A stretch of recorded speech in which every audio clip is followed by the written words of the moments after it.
আমরা একবার দেখব দ্বিতীয় পর্যায়ক্রমিক মূল্যায়ন 2024 পরিবেশ এবং বিজ্ঞান প্রশ্ন অষ্টম শ্রেণী পূর্ণমান 50-এর একটি প্রশ্নপত্র, যেখানে সময় 90 মিনিট।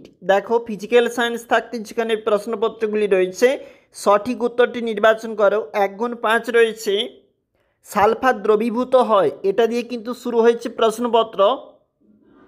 একের দাগের প্রশ্নগুলি 1x5 রয়েছে অবশ্যই।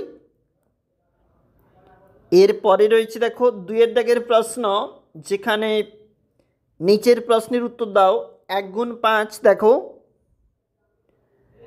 এবং 3-এর দাগের যে প্রশ্নগুলি রয়েছে, একটি বাক্যে উত্তর দাও। 2x5 2 নাম্বার করে রয়েছে। এবং 4-এর দাগের যে প্রশ্ন 3x2 রয়েছে। পরের পেজে আমরা একটু চলে যাব।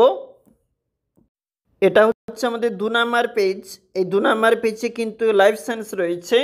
সঠিক উত্তরটি নির্বাচন করো। 1x4 বলা রয়েছে। দেখবে তোমরা প্রশ্নপত্রগুলি অবশ্যই। একটু নিচে চলে যাব, যেখানে নিচের প্রশ্নগুলির উত্তর দাও। 1x5 রয়েছে। এবং পরের যে প্রশ্ন রয়েছে দেখো, নিচের প্রশ্নের উত্তর যে কোনো 3টি 3-এর দাগে রয়েছে। 2x3 মানে 6 নাম্বার। এবং 4-এর দাগে 3x3 অর্থাৎ 9 নাম্বার রয়েছে।